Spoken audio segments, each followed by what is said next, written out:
What's up guys? Murag pag-abot na to diri sa Misty Heights. So sa nakita niyo karon murag ang weather murag wa ni ayon sa ato Whew, grabe ka tugnaw diri ay. Actually duol naman siya but medyo complicated lang kayo sa dalan kay halos wala na kayo makita tungod sa gabi na fog. Super dangerous kung magkuanta magpakusog ta og dagan. Time check is 3:30. So karon guys is magkuha sa ko gamit.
Hello guys, good morning.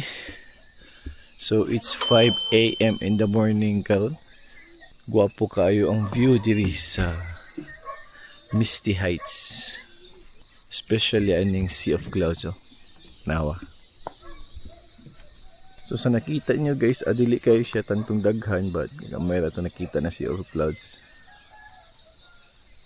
So karon guys is magkuha ko og aerial shots para makita na to dool-dool ang Sea of Clouds. By the way, shout out ko sa ko mga friend na si Rewel's Vlog and Boss D. Especially Sir Sansan Anga. And ang ako ang mga followers sa Facebook, TikTok, and YouTube. Thank you so much guys sa pag-follow and subscribe.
What's up guys, good morning. So mo ni nga to ang place diri na niyan, diri sa Misty Heights.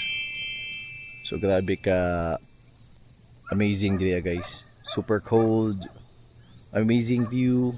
Ug ang nakanindot gid niya guys is ambience ug ang iyahang place na grabe gid siya ka naka sa Baguio guys. Di gid basta-basta. Wow. So amazing kaayo guys no.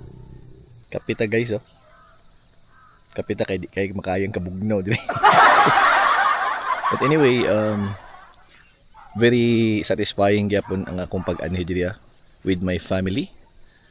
So nya guys is mag gamit ang drone niya, mag aerial view to niya.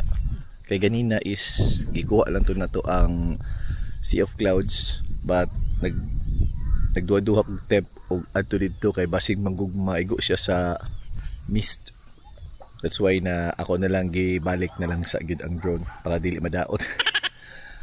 So after drone, let's swim with family gyapon guys. So yun guys, niabot na gid ang ato ang breakfast. Free breakfast ni diri sa ato ang Misty Heights. So tanawan niyo yung breakfast guys. So na siya ay longganisa, tocino, sunny side up na egg, and napay pa fruits, watermelon. So mga una ta guys.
By the way guys, wala pa naka-subscribe ay naka-follow, Please subscribe me, my YouTube channel, Cole Paloy, my Facebook, and my TikTok. So thank you very much guys.